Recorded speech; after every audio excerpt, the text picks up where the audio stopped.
Jour 1 au port. 7 h du matin. Il faut bosser.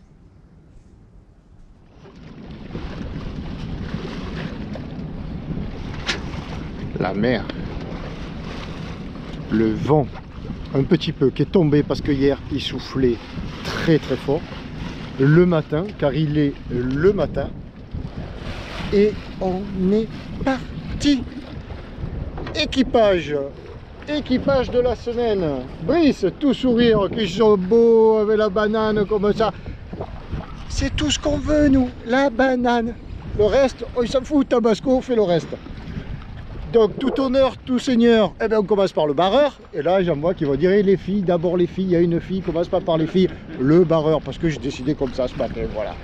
Brice, Karine et Luc. C'est parti par là-bas.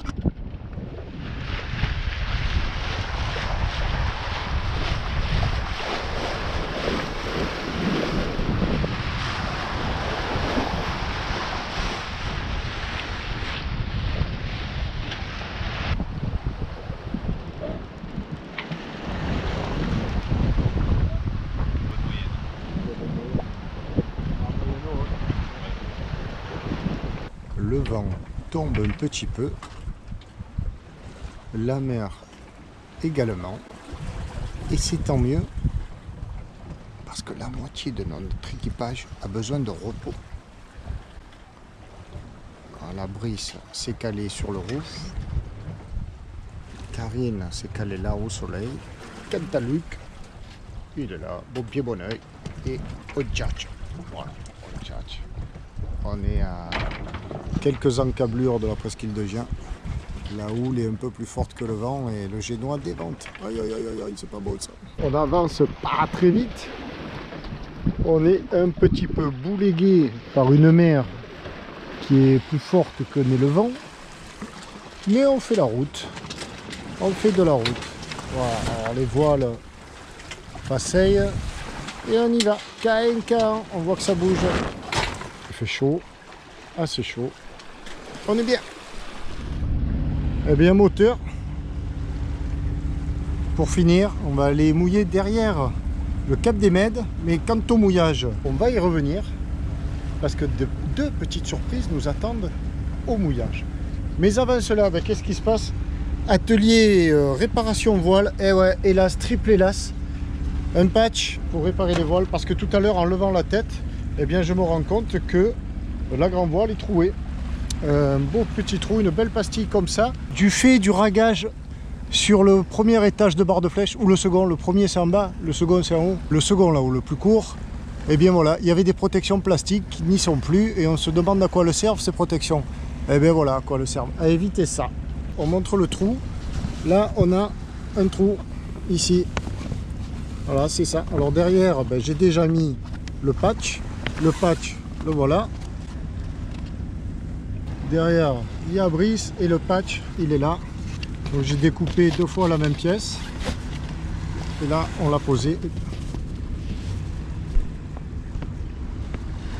Allez, on va le poser de l'autre côté. Ça fait quand même râler. Très râler. Mais bon, c'est comme ça, c'est la vie. C'est la vie de la voile. Alors, où est-ce qu'il est? Regarde, le trou est là. Regarde comme ça. Demain matin, si c'est très calme, je vais monter avec du nécessaire à réparation, là. Enfin, avec du tape. Juste du tape, je vais aller faire des tours de tape foncièrement, c'est pas grave, mais ça protégera un peu. Je vais laisser ça comme ça parce qu'il est fin, il est très, très bon, mais c'est fin. Ça. Quand tu vois l'épaisseur de la voile et qui s'est...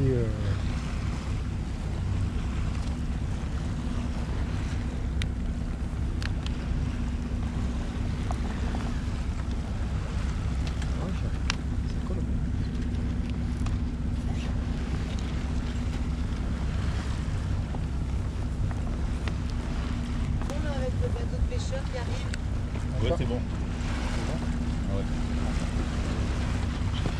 Voilà. Allez, tu vas aller de l'autre côté, Luc, s'il te plaît. On appuie main contre main tous les deux, pas trop fort, que si tu appuies trop fort, je vais partir à la mer. C'est ce qui il a failli m'arriver Comme tout t'es à l'heure avec Comme t'es plus costaud que moi, et l'appui, oui, je m'envole. Voilà, et avec l'ongle, tu fais en sorte, Luc, ça colle le plus possible, quoi. Ah, voilà, c'est bon. Voilà une réparation de voile. Le trou était là. Très pratique, c'est patch, très pratique. Allez, on va continuer d'affaler. C'est parti. On est bientôt arrivé. Surprise, nous allons rencontrer des amis. Mais qui sont les amis? Surprise. Ils sont là.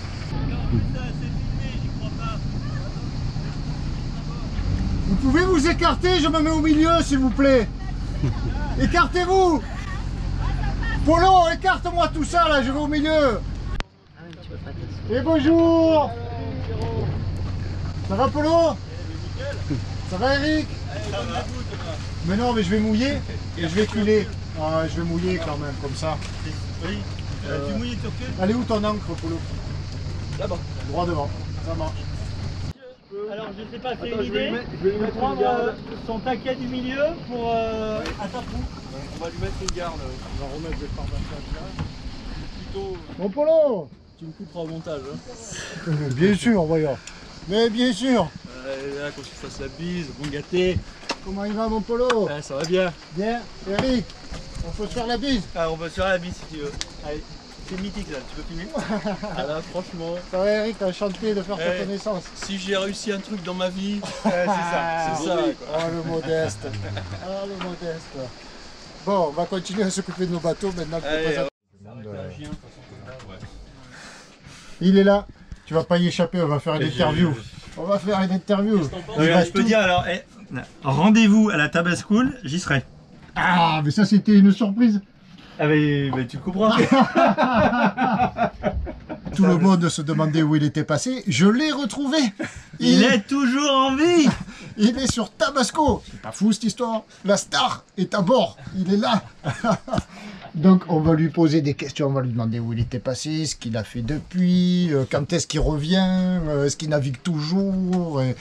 Mais avant, on va aller boire un petit café Arrosé. Voilà, un petit café arrosé. On y va? Allez, go. On se retrouve après. Non mais pars pas comme ça, regarde. Ça c'est pour nous. Super. Voilà le dessert. Oh là là. Alors il est un peu humide. Non, Ouais, il est ouais. pas immense. Si, si. C'est une tropézienne. Alors elle a à peu près l'humidité dans mon frigo.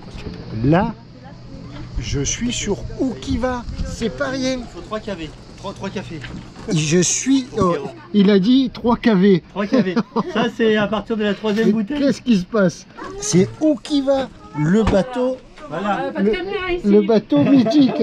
Et elle est là. Elle est là. Mon Dieu. Mais qu'est-ce que c'est que tous ces enfants? Mais il y a des enfants partout. Hein. Sur mon bateau, il y a des enfants partout. Bon, moi je mène que des adultes. Ça filme. Coucou. Et sine qua non, Tabasco. Comment s'appelle ton bateau? Jumeirah.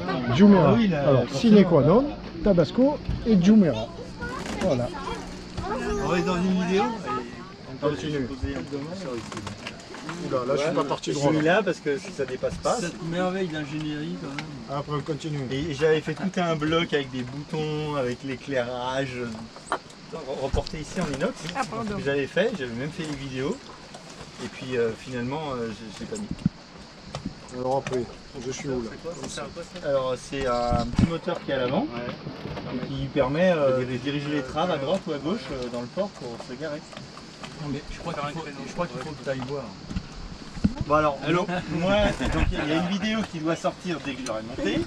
J'ai l'intention d'expliquer en fait ma démarche avec mon choix, pourquoi j'ai posé ce propulseur et pas un autre, quels sont les avantages de chaque modèle de propulseur que je vois. Tu vas parler de ton encre aussi quand même. Oh, Il va bien falloir. Par contre, est-ce que tu pour faire un truc bien, est-ce que tu vas parler le montage? Est-ce que tu vas parler du week-end au ski aussi? Mais pas. Pendant 2 jours, je le prends pas, je le prends pas. Il y a une promo, propulseur, non, c'est elle va toi qui l'as finir. installé? Oui. J'en ai 2 pour le coup. Oui, c'est un externe. Comment? C'est un externe. C'est une torpille que j'ai mis à l'avant dessous. C'est une Donc, je crois que je torpille. vais faire une apnée pendant longtemps, il faut que j'aille voir l'encre, il faut que j'aille voir le pro. t'ailles voir. Torpille, vas-y, explique-moi. Ben, il est à l'extérieur. Oui, d'accord. À une époque, ils existaient, ils étaient sur les trappes, sur des tubes inox, comme ça. Alors là, non, c'est comme une torpille que tu mets à l'avant du bateau, Dessous. sous le bateau. Après le brillant, Donc l'avantage c'est que tu peux le mettre vraiment très à l'avant et vu qu'il est dessous, il est plus dans l'eau. juste après le brillant. Oui, juste après. On a donc retrouvé Eric. Eric, donc il va. Il est là. Donc, Eric, Bonjour les amis, Eric, tu es rentré depuis quand? 2 ans. Combien as-tu fait de vidéos depuis 2 ans? Oui, 2, 3, Peu. oui, peu. 1, 2. Donc, et pourquoi tu fais si peu de vidéos depuis 2 ans? Parce que je navigue plus. Voilà, il n'habite plus et donc tu as choisi de ne pas faire de vidéos Bah oui. de chez toi en train de tondre la pelouse, nourrir les poules ou... J'en avais en train de changer mes Velux, mais bon, est-ce que ça va vous intéresser? C'est pas trop dans l'ambiance nautique. Quoi. Tes projets Alors, nautique, les mes projets nautiques. les Velux, on va les mettre de côté. Donc une année sabbatique c'est tous les 6 ans, donc ça fait 2 ans que je suis revenu, donc logiquement dans 4 ans je devrais repartir. Et tu vas nous gratifier encore de si belles vidéos. C'est une question, je sais pas, je vais essayer, j'aimerais bien. Qu'en as-tu retenu de ce tour de l'Atlantique alors? Fait en combien de temps déjà? Parce que peut-être que tout le monde n'a pas suivi, même si beaucoup de Alors, monde ont suivi. Donc j'ai fait le tour de l'Atlantique en une année, j'ai pris une année sabbatique et je suis parti de septembre à septembre. Qu'en as-tu retenu? Qu'en as-tu retenu? Oui, je suis revenu avec une expérience, déjà une expérience qui est formidable. Il y a une double expérience parce que l'expérience d'avoir fait le tour de l'Atlantique et l'expérience d'avoir partagé ce tour de l'Atlantique avec vous. Et ça c'est aussi formidable parce que ça m'a permis de rencontrer plein de gens et plein de gens formidables. Au niveau des transats, aller-retour, on se fait souvent un monde de la transat retour, puisqu'on sait que la transat aller, c'est la lisée, ça pousse et tout ça. La retour, Alors, elle est peut-être un peu plus retour et pas forcément. Toi, ton expérience par rapport à ça, Alors, ton moi, vécu. mon expérience c'est pour tous les voileux, vous allez préférer la transat retour. Ah La bon? transat aller, vous allez vous embêter. Enfin, je sais Ah. pas. C'est vrai que je parle, tu l'as fait aussi. Oui, mais Donc, pas le retour. Et t'as pas fait le retour. D'accord. Parce qu'en fait, la transat aller, t'es vent arrière. Alors, je sais pas. C'est vrai que t'es parti des Canaries, mais t'es descendu Non, vers non, le Cap du Cap- Vert. ouais. T'es Du passé Cap Vert, par on le Cap est Vert. parti. Excuse-moi. Non, non, mais c'est pas Donc, grave. t'es passé par le Cap Vert, mais c'est vent arrière tout le long, en fait. Mais quand tu dis vous allez vous régaler, donc pourquoi? Vous Sur allez la vous retour. régaler parce que tous les voileux, ils vont préférer faire. C'est technique. C'est technique, donc c'est beaucoup plus intéressant. Moi, tous les voileux que j'ai rencontrés, à la traversée aller, ils se sont embêtés. Si vous avez suivi le tour du bocal, je pense que tout le monde l'a. Si vous vous intéressez un peu au transat, vous avez suivi. Bon, je parle pour lui, je suis un peu embêté, mais au retour, il s'est beaucoup plus amusé qu'à l'aller où il s'est embêté. Parce Donc technique, ça veut dire qu'il faut à la fois jouer avec la météo que la météo, et jouer après avec les variations de système météo. voilà, faut jouer avec la météo. C'est pas vent arrière tout le long, c'est vent de travers, près. On monte au nord pour avoir plus de vent, ou on descend vers le sud pour avoir moins de vent. Toi, tu es remonté jusqu'aux Açores? Oui, je me suis arrêté aux Açores. Voilà. Moi, j'ai fait, je suis remonté. De toute façon, alors, je sais pas si on peut le dire. Tu te débrouilles, là. On peut tout dire. Ici, Euh, on peut tout dire. Moi, je trouve que le tour de l'Atlantique tel qu'on le conçoit aujourd'hui, de toute façon, il faut partir avec les vents, ça c'est clair. Résultat, on fait tout à peu près avec le vent dans les fesses qui nous pousse. Donc ça, c'est très important. Donc c'est très agréable. La deuxième chose, c'est que moi, je vois vraiment, c'est marrant, mais il y a une certaine symétrie. C'est-à-dire qu'au départ, on est obligé de descendre jusqu'aux Canaries. Et même si on ne veut pas aller jusqu'au Cap Vert pour traverser, il faut vraiment s'approcher du Cap Vert avant de traverser pour prendre les alizés. Et au retour, donc Et bien en retour, on a le même phénomène avec les Bermudes, c'est-à-dire qu'on remonte jusqu'aux îles Vierges britanniques, c'est le haut de l'arc antillais. Et alors là, même si vous voulez traverser, vous ne traversez pas en ligne droite vers les Açores, vous êtes obligé de remonter vers l'archipel des Bermudes. Oui, voilà. Et donc, même si vous n'y arrêtez pas, vous êtes obligé de passer à moins de 100 000 de l'archipel des Bermudes pour, à ce moment-là, bifurquer et traverser. Donc, on a vraiment une symétrie. D'accord. Et c'est assez intéressant. Par contre, le retour, évidemment, vu que vous avez des dépressions qui descendent, je voudrais pas dire de bêtises, de Saint-Pierre-et-Miquelon, donc vous avez des dépressions qui sont assez régulières. En fait, si vous regardez les météos, puisque là on n'est pas en Méditerranée, les bulletins sont assez précis, à 7 jours près, on sait à peu près ce qu'on a. Il y a une redondance, on a des dépressions qui descendent de Saint-Pierre-et-Miquelon très régulièrement, et ça fait des cycles. Et donc à chaque fois la question c'est, est-ce que je passe avant la dépression ou au-dessus de la dépression? Voilà, c'est toujours le travail. Est-ce que je monte pour passer au-dessus ou je descends pour passer en dessous? Voilà, mais c'est très sympa en fait. On va aborder le point de vue matériel, équipement sur Rookiva. On a tous remarqué que tu étais très prévoyant. Et on ne saurait pas te le reprocher. Tu t'embarques sur une aventure comme ça avec des enfants, avec une famille. C'est hautement courageux quoi, et presque audacieux. Et tu es très équipé. Si c'était à refaire. Si c'était à refaire, et donc ça va être à refaire. Donc ça va être à refaire dans 4 ans. Alors qu'est-ce que je vais rajouter, qu'est-ce que je vais enlever? Voilà. Alors pas rentrer dans le détail de chaque élément, parce que sinon on va y passer le réveillon, mais... Oui, qu'est-ce que je vais... Ben, en fait, je pense que je vais changer de radar. J'avais un vieux radar, c'est le radar standard Furino. Aujourd'hui on fait beaucoup mieux, donc je me servais très peu de mon radar. Et bon, j'ai pas mal navigué sur d'autres bateaux de copains qui ont des radars tout récents. Et je pense que je vais me payer un nouveau radar avec toute l'électronique qui va avec. Ça c'est l'équipement électronique. Voilà. Moi je pensais plutôt, là où moi tu m'avais sidéré, tu avais amené un produit d'étanchéité pour liner de piscine. Oui. Est-ce que pour je repars avec du Z-Drive. Oui, je vais essayer de repartir avec. Tu avais amené des tas de petits éléments comme ça de bricolo, parce que tu es un bricoleur ingénieux et très doué. Et tu avais des tas de petits trucs comme ça. Bon, l'équipement électronique, mais en fait, mais les trucs que toi tu as presque inventé, quoi. Tu as presque pris l'initiative d'amener, que on n'avait jamais entendu ailleurs. Donc tout ça là. Moi, ma conception, c'est que le. On est en vidéo là. Qu'est-ce qu'il y a, tu veux quoi? Les enfants s'amusent. Sur le petit matériel, reprenons. Sur le petit matériel, qu'est-ce que je ramènerai? Ou pas. Ou pas. Il y a un truc qui me vient, mais c'est pas le petit matériel. La planche à voile, je la ramènerai pas. Voilà. Parce que j'en ai très peu fait. C'est pas mal, ouais. Et ça m'a encombré, donc je ramènerai pas la planche à voile. Après, le matériel de bricolage, je vais ramener le matériel de bricolage. C'est sûr que mon étau, je ramènerai mon étau. Ça sert toujours d'avoir un étau. Perceuse sans fil, scie sauteuse, disqueuse. Ça, les disqueuses sans fil, perceuse sans fil et scie sauteuse sans fil. Ça, c'est un pack. La vraiment, base. C'est la base. Ah oui, alors ce que je vais ramener, alors oui, parce que... Ça lui vient les idées, ouais. Mais il faut un peu... bon, il y a explication et ça se passe là.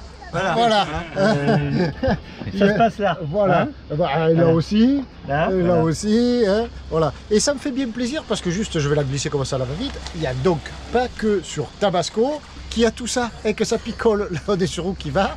Et c'est... Pire, c'est pire. On le dit vite fait. Bon, revenons, recentrons-nous sur le sujet. C'est les vacances, hein. Voilà, en même temps. Alors, je vais repartir. Ça, bon, mais c'est que du confort.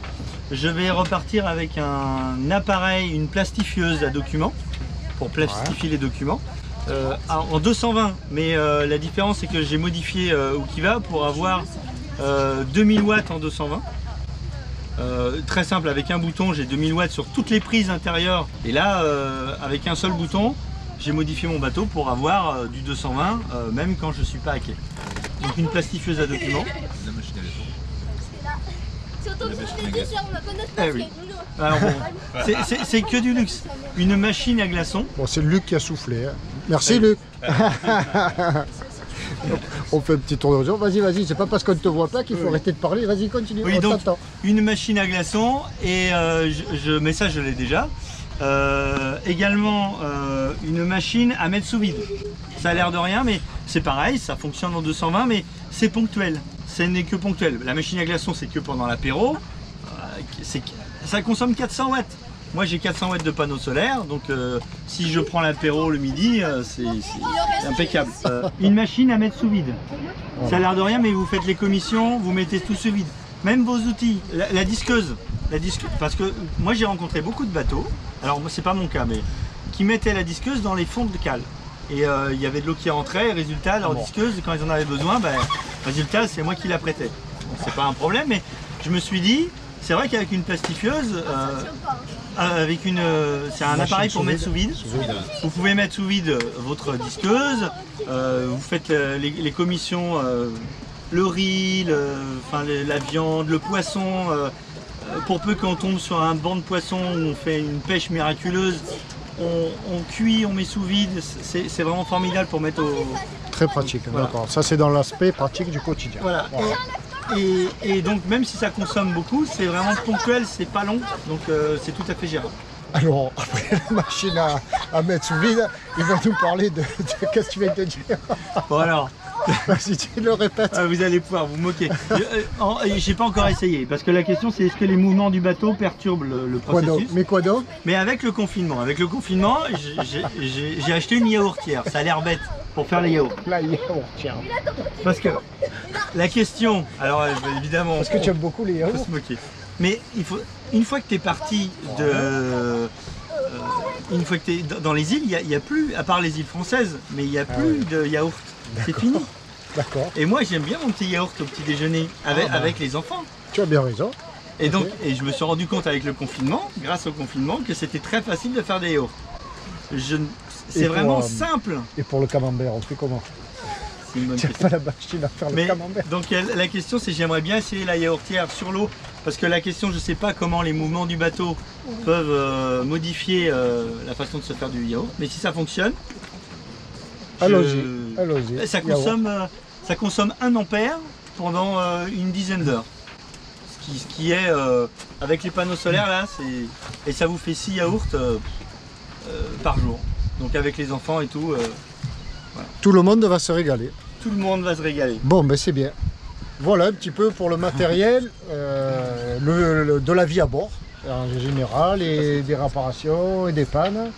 Quoi d'autre à rajouter? La prochaine vidéo, tu as quelques vidéos à monter, tu as fait une ancre. Oui, alors j'ai fait une ancre. J'ai eu la chance d'avoir de l'inox et j'en ai pas pour faire une deuxième encre, mais vu que j'en avais assez pour faire une encre, je me suis dit pourquoi pas essayer de faire une encre.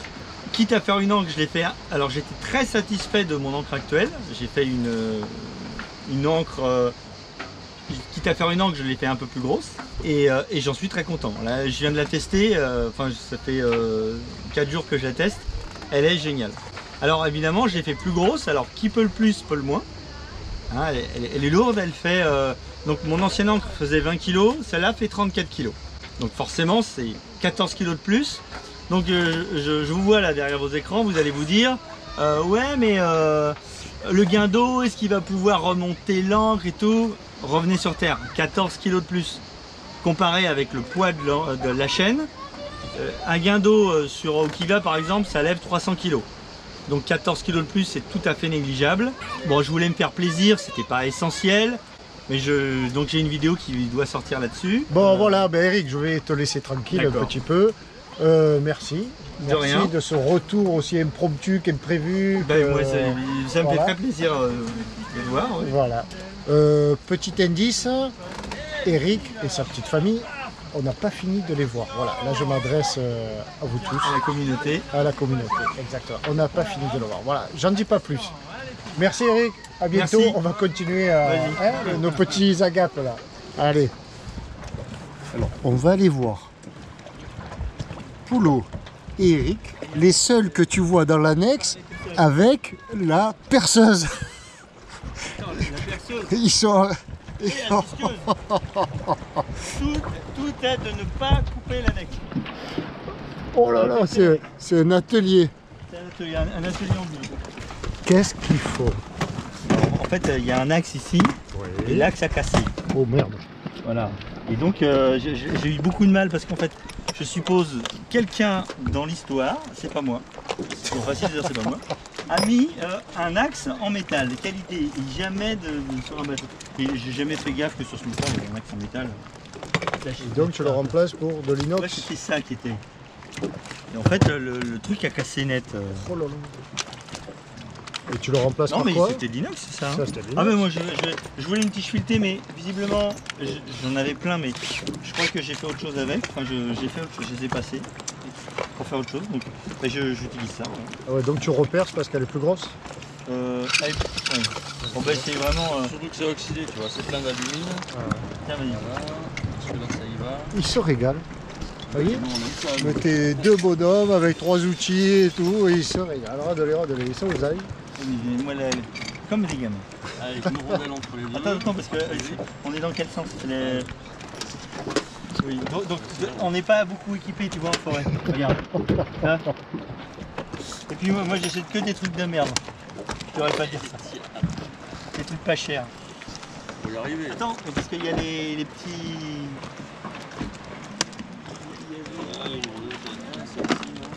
Tu vois? Ouais, c'est ça.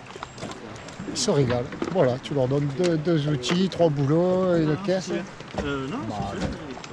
Bon, Oui, on va les laisser finir tranquillement. Eric, remise des fanions Tipeee. Les fanions de la communauté. Parce que moi j'attendais le fanion qui va. Mais j'ai jamais rien eu. Signe de reconnaissance pour les gens de la communauté pour s'inviter à boire l'apéro à bord. C'est surtout ça le coup. Et bien justement, Tu regardes et quand tu vois un bateau cassé, tu fais apéro. Ah non mais tu t'organises Moi, dedans. le pavillon qui va, j'attends encore. Putain, Ah, mais lui, il n'a S'il pas, vous plaît. besoin de ça. lui. Et comme de tradition, chaque fois qu'il y a un nouvel envoi du pavillon Tipeee, eh ben, ça se filme évidemment. Et là, nous avons Lola et Polo qui envoient le pavillon Tipeee. Alors, il faut chanter la chanson. Envoie des couleurs. Et allez Lola, c'est parti.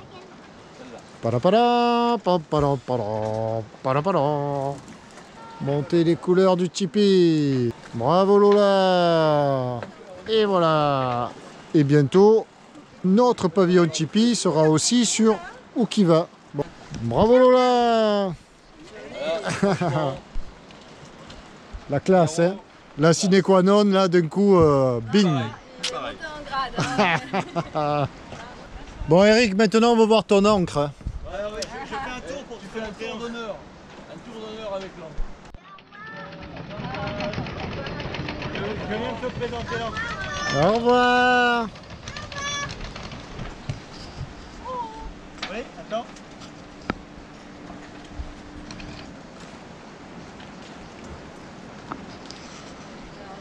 Alors là, Eric nous fait un tour d'honneur, à la fois pour nous dire au revoir, mais pour nous présenter sa fameuse encre qu'il a élaborée avec Polo. Non, Voilà. Non? Comment non? Production de Eric. Pure production de Eric? Ah oui, totalement. Pure production de Eric, il va nous la montrer. Production maison, tout inox.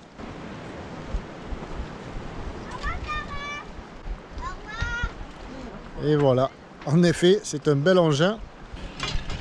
Oh là, on a la démo. Je sens que derrière, ça rigole. La démo.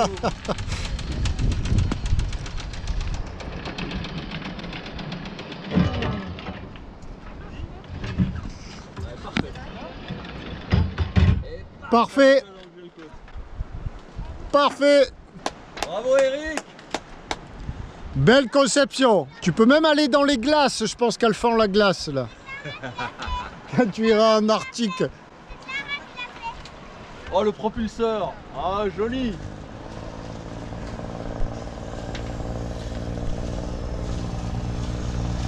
Ciao. Allez, ciao les amis. Ciao, ciao. Ciao l'ami. Enfin, où Eric? Moi qui veux que ce soit une surprise, je balance, je suis con. Là. Je suis con. Et santé. Allez, tchin tchin. Santé. La santé. Santé tout le monde. Allez, la nôtre. Tchin tchin. À vos vacances. Pierrot. Courtes, mais... Santé. Lola, tchin tchin. C'est bon.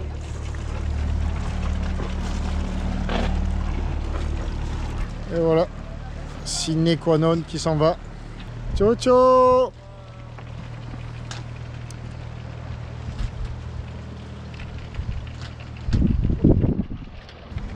Et voilà.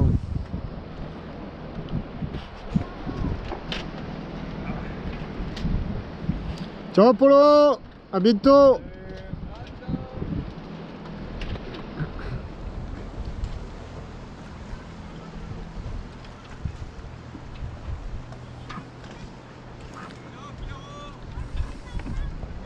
Polo. Presque seul à Porquerolles le 6 juillet ou 7 ou je sais pas combien.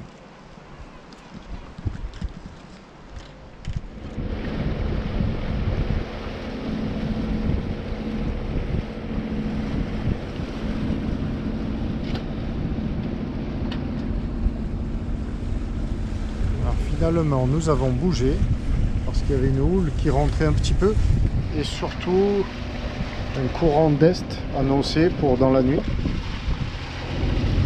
Donc il était préférable de se déplacer. Au rhum, parce que le rhum, ça te met un coup. Mais Tu vois, c'est c'est le rhum, c'est la boisson. un autre taux, hein. Le rhum, c'est la- Alors, on est le à rhum, non, mais 55. Hein, Le rhum, c'est la boisson numéro 1. Oui, mais parce que moi, je suis une grande adepte du rhum. C'est le seul alcool fort que je bois.